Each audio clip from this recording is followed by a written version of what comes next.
খেয়ে নিও।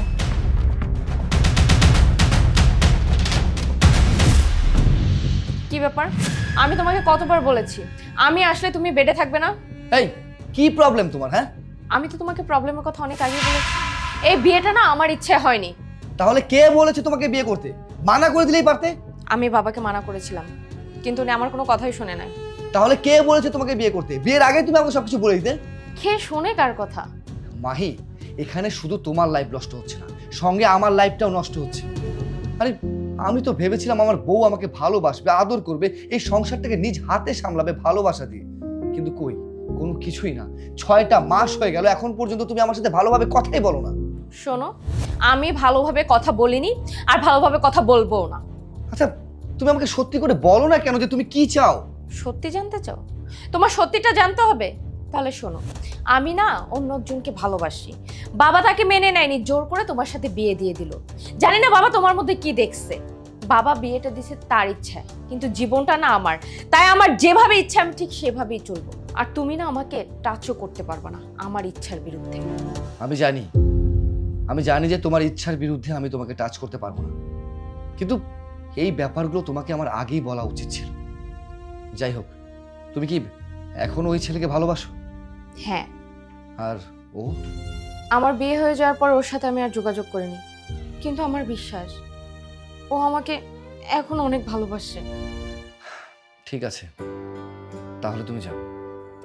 কি?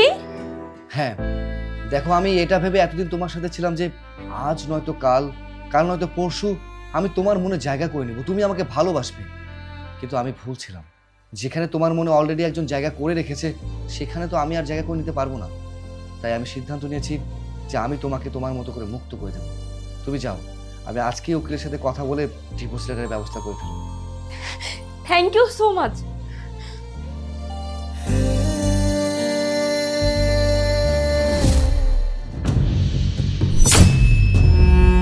মাহি, তুমি এখানে? শুভ, আমি ওকে ছেড়ে চলে আসছি। তুমি কাকে ছেড়ে চলে আসছো? আমার হাজবেন্ডকে ছেড়ে আমি চলে আসছি।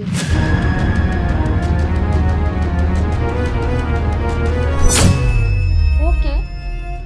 আমার ওয়াইফ। শুভ, তুমি বিয়ে করে ফেলছো? কেন?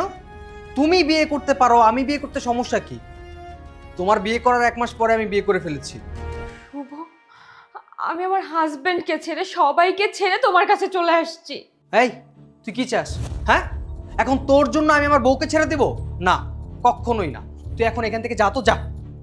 কিন্তু কিন্তু শুভ। আয় চুপ, একদম চুপ। ভাগ্যিস আজকে আমার বউ ওনার বাপের বাড়িতে গেছে, তা না হলে তুই এখানে ড্রামা ক্রিয়েট করতি। এই, ভাগ তো এখান থেকে যা।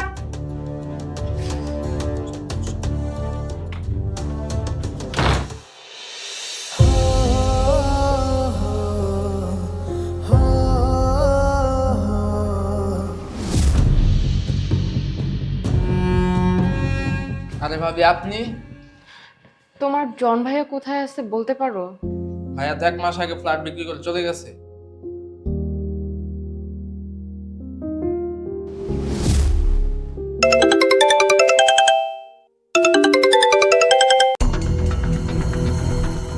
তুই বাঁচবি না মরবি তাতে কিছু যায় আসে না।